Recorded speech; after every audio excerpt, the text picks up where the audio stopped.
Welcome to New York's number 2 sports show. The Yankees lose 2 out of 3 to the Los Angeles Dodgers in a World Series rematch. They no longer have that series win streak, snapped at 7, but they do avoid the sweep. So that is still intact. They've not been swept this season. I believe they're one of 3 teams that have yet to be swept in a series of at least 2 or more games. So not a disaster, but kind of felt that way going into game 3. And it's interesting. You look at the probables for each start.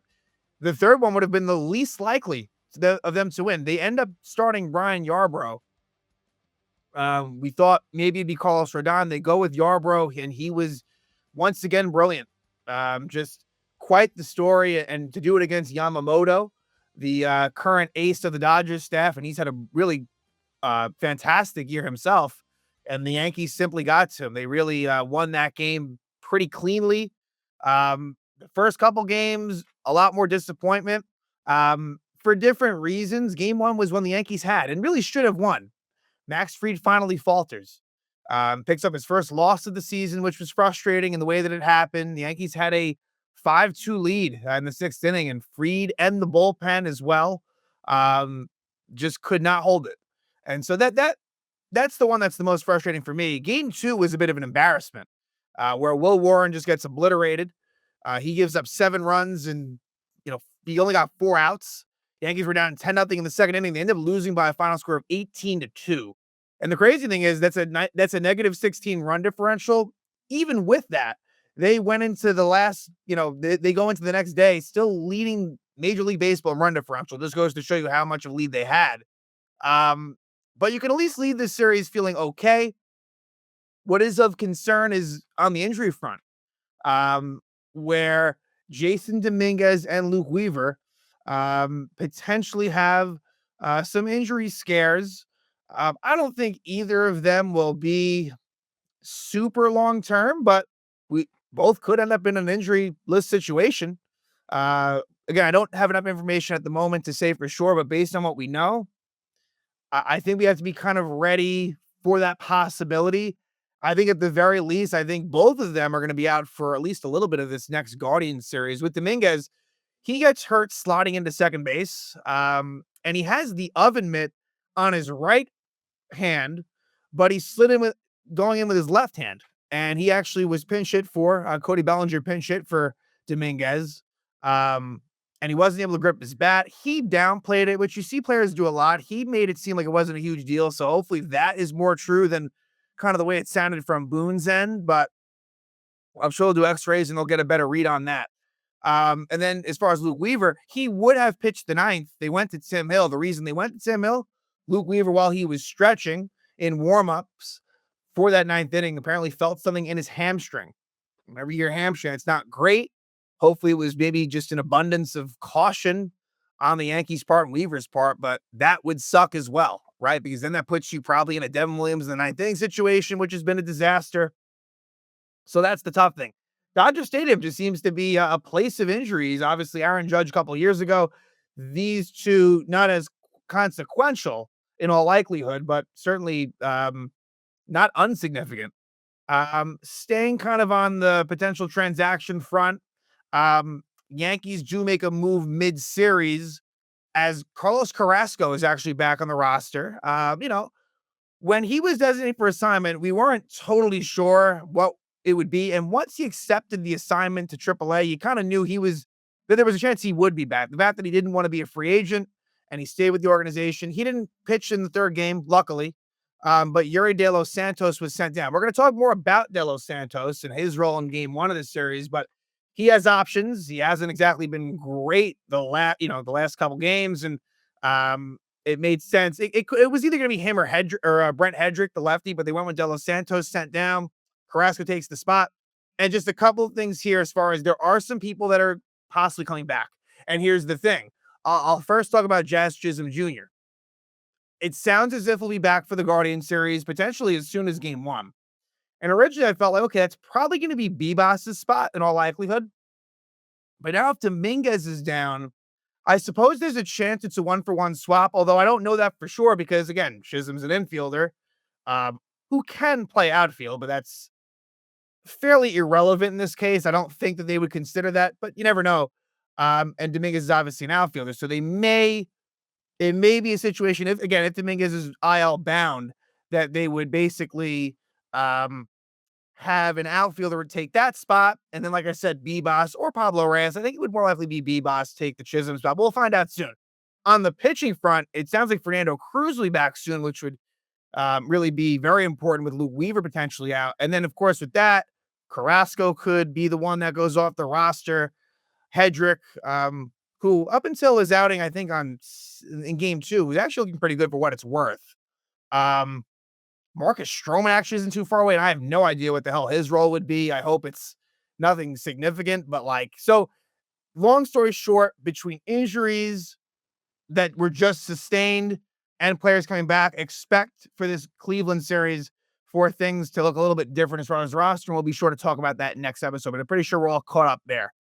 So let's get into game one. And by the way, Yankees 36-22, which is obviously still a very, very good record. Sitting at 5.5 games ahead of the Toronto Blue Jays, 6 games on the loss side as we make our way into June.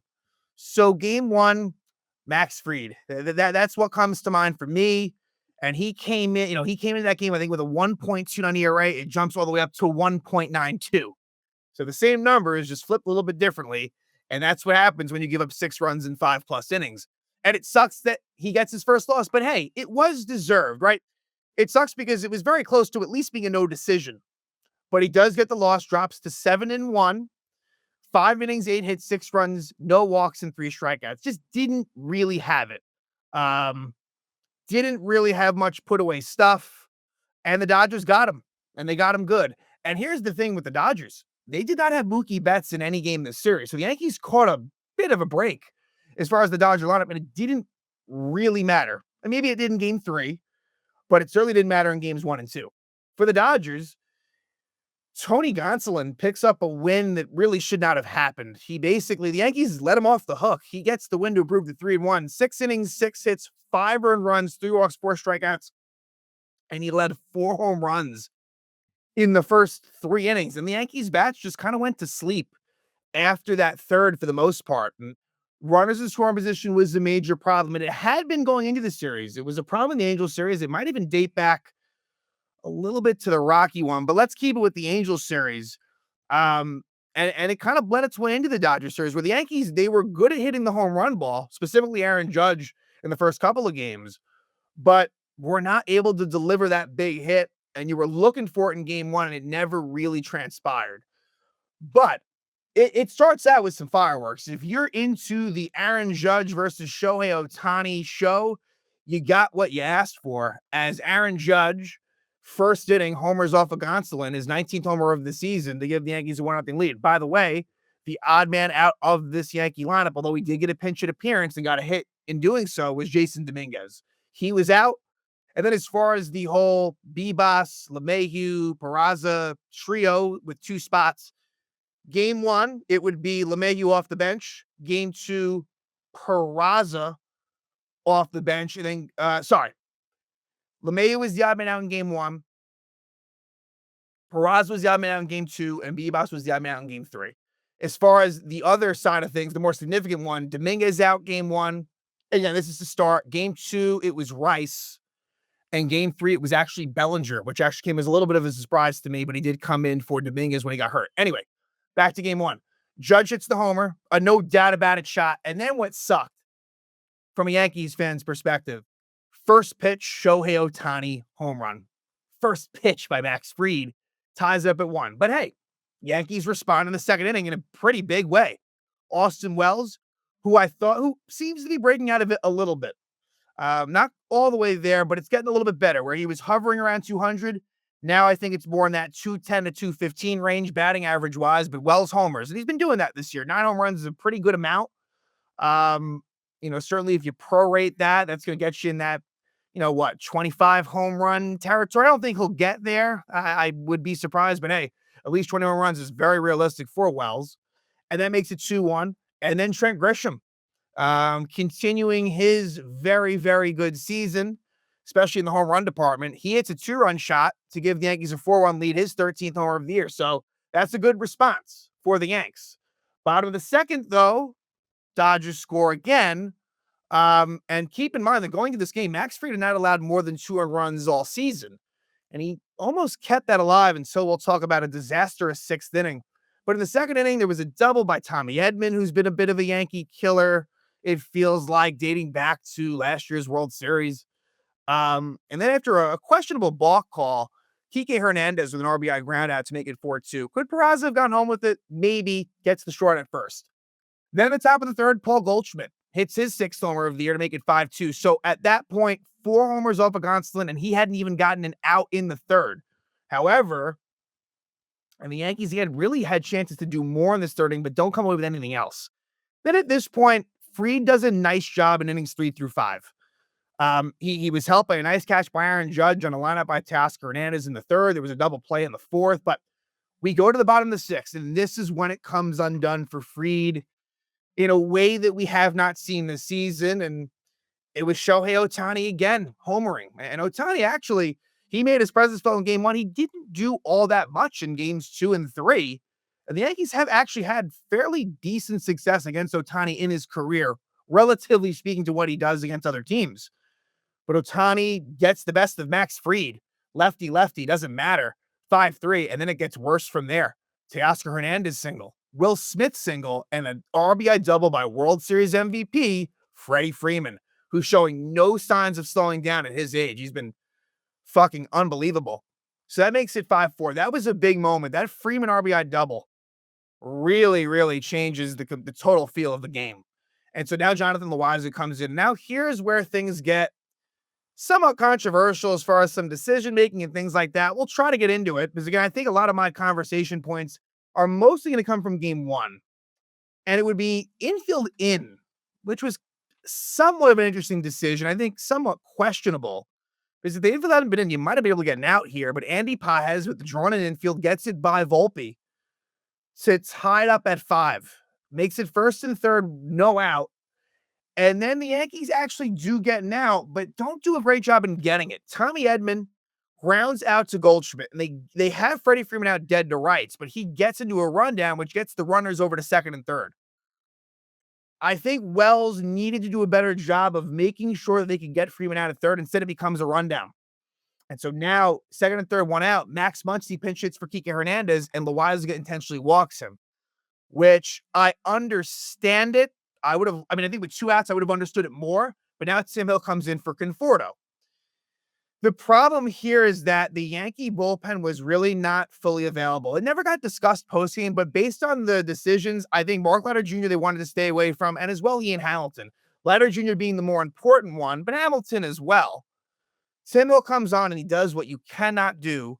He walks the lefty, and Hill's great against lefties, and the struggling Michael Conforto. Michael Conforto bases loaded walk to give the Dodgers a 6-5 lead, and then he gets Miguel Rojas to ground into double play, which was huge at the time to keep it at 6-5, but the damage was done. From 5-2 to 6-5, and it was avoidable. Fried fucks up. Some questionable decisions from Boone, probably, in terms of the Loaiza usage, the infield in, a little bit of poor Yankee fundamentals, and Sam Hill walking Michael Conforto, so that makes it 6-5. Then Jack Dreyer, the lefty, comes in, gets a couple lefties out with a Judge double mixed in, and then Ben Kasparius, the righty, gets Goldschmidt to ground out. That was a big moment too.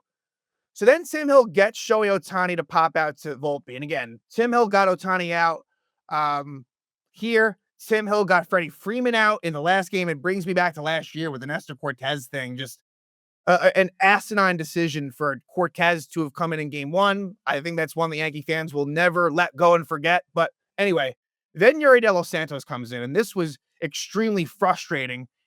And in theory, maybe they didn't have any other choices. Could you have gone to Devin Williams in the 7th inning? Sure, maybe you could have done that. And could you have maybe pushed it with Leiter Jr. or Hamilton? Maybe.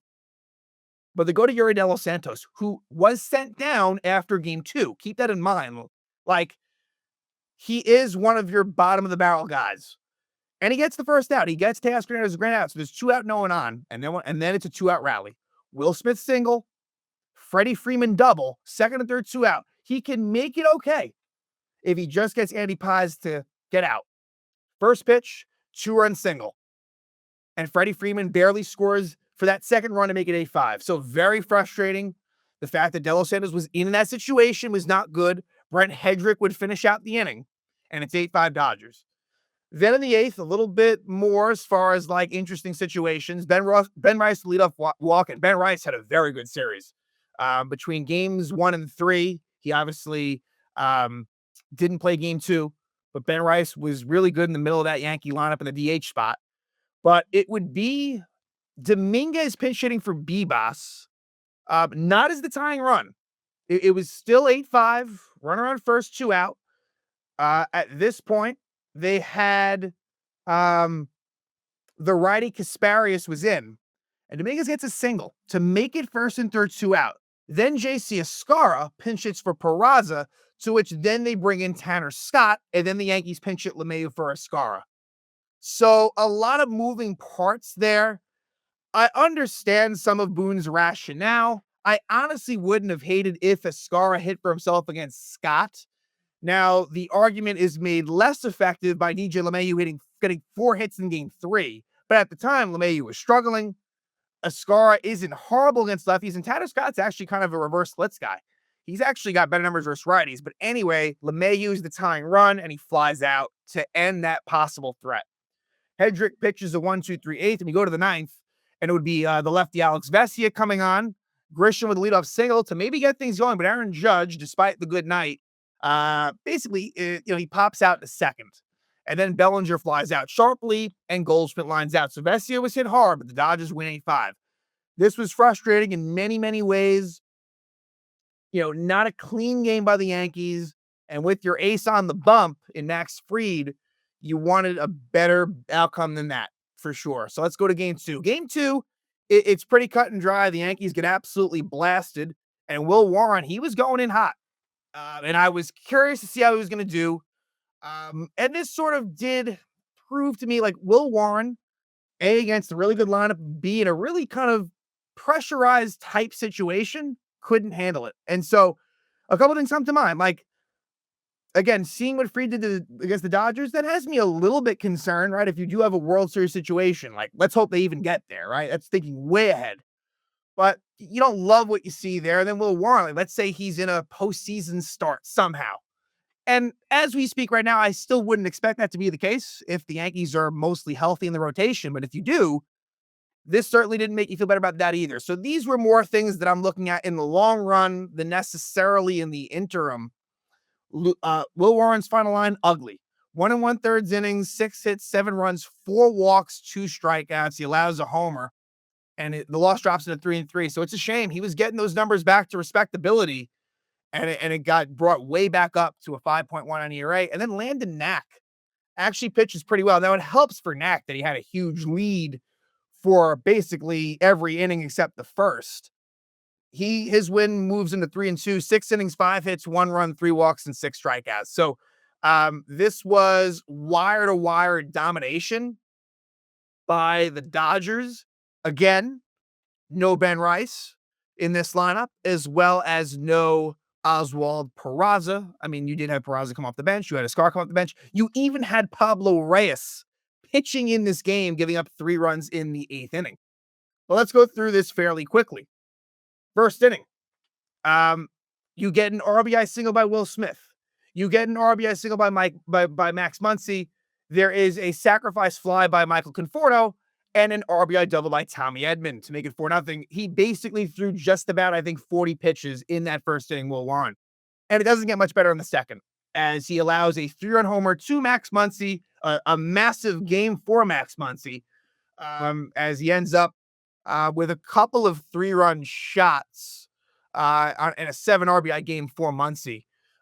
So that makes it 7-0 Dodgers. Brent Hedrick would come on to finish the inning, and he got in trouble himself. There was an RBI double for Tommy Edman and a 2-run homer for Hae-Sung Kim, his second homer of the season, to make it 10-0 Dodgers in the second inning. Yes, it was that bad. But Aaron Judge does give the Yankees something to feel good about, despite the embarrassment, as Judge had a really good game too. He homers, his 20th homer of the year. He wasn't done on the game, but that makes it 10-1. That was off of Knack. Then at the bottom of the fifth, it would be Mark Leiter Jr. coming on. And that's the frustration. After Ian Hamilton had actually pitched, Ian Hamilton gave them two scoreless innings. So Hamilton seems to be kind of finding his groove, which is a good sign, especially with some injuries and possible, possibly happening for the bullpen. Mark Leiter Jr. struggles. Again, it's frustrating to me that in this game, you end up using Leiter Jr., Devin Williams, Luke Weaver, and then in other situations like the game before, some of those guys in the case Leiter Jr. are unavailable. I know some of that's bad luck, but it is I don't like it at all. And I wish that there was a way to avoid that. But they have their rules. And so in this inning, it's a Freddie Freeman RBI double, makes it 11-1. And then Max Muncy added again, second homer of the game, sixth homer of the season, makes it 14-1 Dodgers. Yuri De Los Santos would finish out that inning.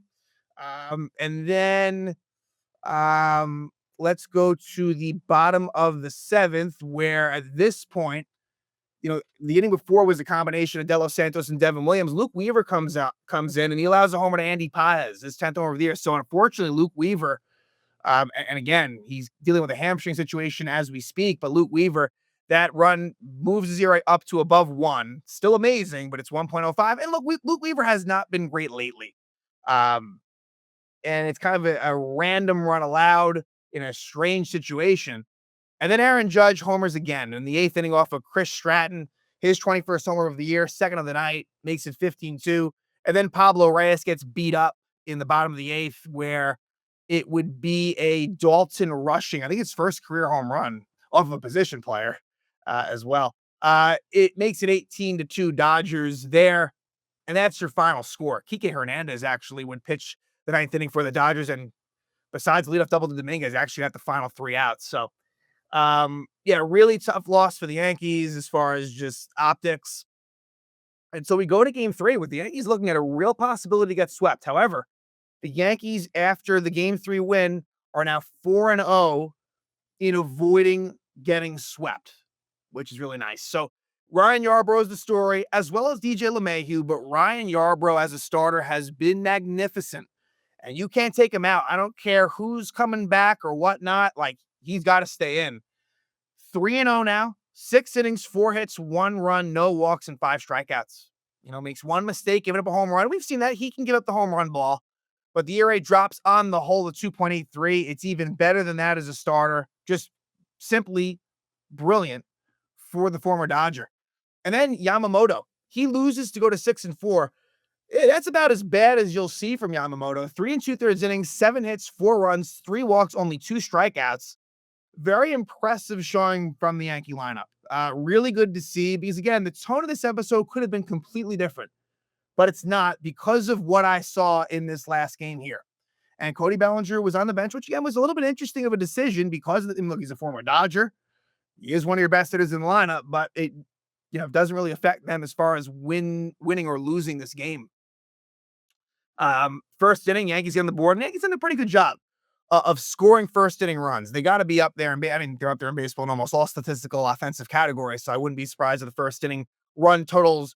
I think they're probably first in baseball, based on the things that I can remember. But the Yankees get off the schneid in terms of runners in scoring position, base hits. It was still a problem in this game, honestly.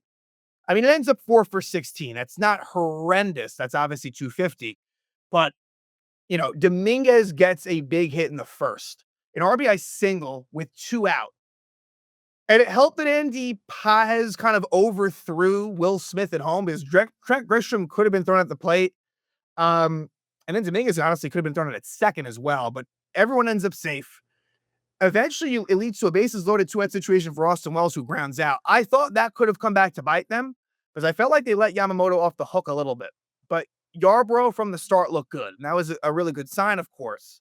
But at the bottom of the second, he gets into a little bit of trouble. Tommy Edman homers off of Yarbrough. His 9th homer of the year for Edman ties it up at 1. And luckily, right before that, Andy Paez was caught stealing third, so it could have actually been worse. But the Yankees respond in the third, and it's Ben Rice with a 2-run homer. His 12th homer of the year to make it 3-1. So Ben Rice continues to really be a threat as far as slug potential. Got a really impressive 875 OPS, and hey, a 250 batting average. Hey, that's above league average. So not going to complain with that either. And so The Yankees have a 3-1 lead at this point, and they would score one more run. Um, and there was a couple of situations, like in the second inning, where Paul Goldschmidt was unable to get a runner in with less from third and less than 2 outs. Same thing with DJ LeMahieu in the top of the third, despite LeMahieu had 4 hits in this game, which we'll talk about. But there was a wild pitch by Yamamoto, which allows Volpe to score. So that was big to increase the lead to 4-1.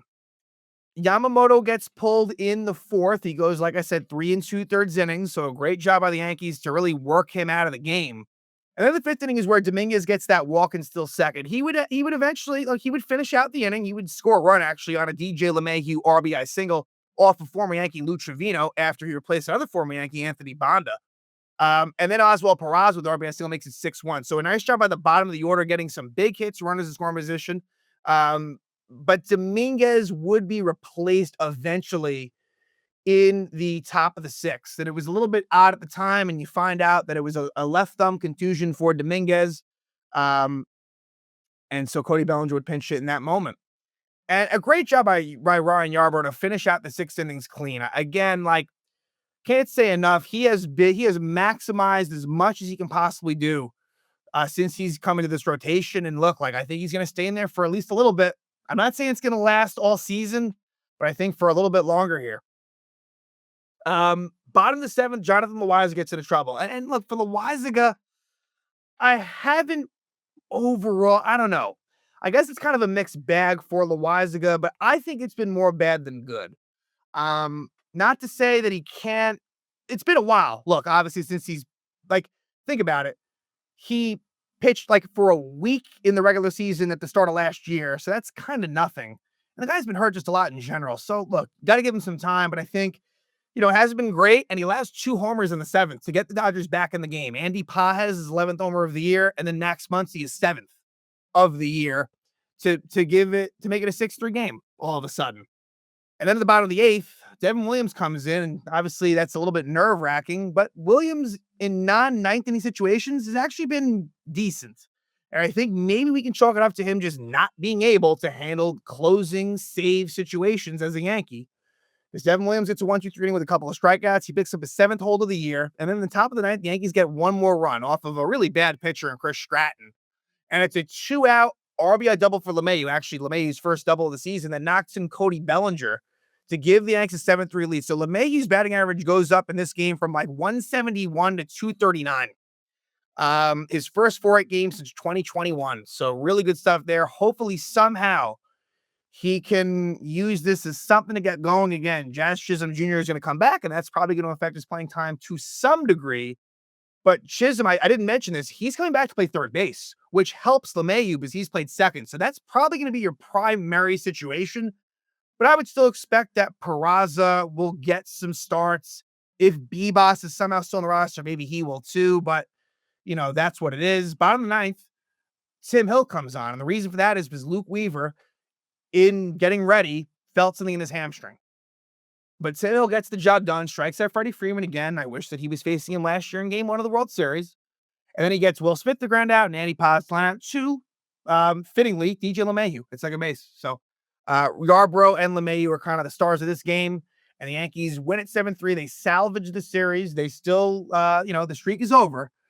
They had won 7 straight series. They did not win their 8th straight, but they do not get swept. And again, they are one of just a couple of, just a few teams that have not been swept in a series this season. And so now it'll be the Yankees versus the Cleveland Guardians, an ALCS rematch. The Yankees have already faced the Guardians in Cleveland early in the season, and they lost 2 out of 3. Now, Cleveland's better at home, and the Yankees have had success against the Guardians. So, and especially when you look at the pitchers in this series, I would expect success for the Yankees. So now let's discuss the matchups. It's Tanner Bybee against Carlos Rodon. Now, Bybee pitched pretty well against the Yankees. He beat the Yankees in Game 2 in Cleveland early in the year. And then Carlos Rodon pitched an absolute gem to, in that series, avoid the Yankees getting swept. He pitched really well in that Game 3. And Rodon pitched really well against the Guardians last year in the playoffs. So you got to feel pretty decently about that. Again, Rodon's been on a heater lately. Then Game 2. And by the way, these are all night games at Yankee Stadium. It'll be Luis Ortiz against Clark Schmidt. Now, both of these pitchers struggled in the Cleveland series early in the year. Ortiz faced Rodon in Game 3, did not pitch well. And neither did Clark Schmidt in his game one. That was against Gavin Williams. The Yankees aren't seeing Gavin Williams in this series, but Clark Schmidt has been a lot better. That was one of his first starts of the season as well. So Schmidt, has mostly been a lot better since then. So we'll see. And then game three will be Max Fried looking to rebound off of what was his first tough start as a Yank. And he'll be going against Slade Ciccone, um, who I believe was involved in the Josh Naylor deal. Yes, he was. He was traded for Josh Naylor in that Guardians Diamondbacks deal. Ciccone not had a great season, and really his numbers in the major leagues have not been great. So again, on paper with Fried, pretty much advantage Yankees. So here, looking for a series win, looking for 2 out of 3. A sweep would be great, but I don't expect that. I mean, the Guardians are a good team. They're 32-26. And so you're just kind of looking to get back on the right track series wise. And I think that they are set up to do that here. And that will start a 6-game homestand where it's the Guardians and then they'll face the Red Sox for the first time this season. But long road trip over, they end up 6-3. And I think I said going into the Rocky series, like, totally fine with 6-3. It didn't really go the way, I mean, it didn't necessarily go the way it was totally expected, like they didn't sweep the Rockies, but yet, and they didn't even win the series against the Dodgers, but getting that sweep in the middle against the Angels helps a lot, obviously. And not going to complain with 36-22, got a fairly healthy lead in the American League East, a lot of season to go. Still want the Yankees to catch the Tigers. Tigers continue to play really good baseball, so it's not going to be easy, but hoping they can get there. And they avoid the sweep against the Dodgers. It wasn't great. I think you lead the series, obviously feeling less good than you had going in, but also this could have been way, way different if it had not been for game three. So the Yankees have been a really good team at Yankee Stadium, and I would expect them to get back on the right track. And as a springboard, I think game three may have been something to make you feel good going into it. So again, Yankees lose the series to the Los Angeles Dodgers, do salvage it by winning the final game. And now they will head home to start a 6-game homestand, and it will begin with the Cleveland Guardians.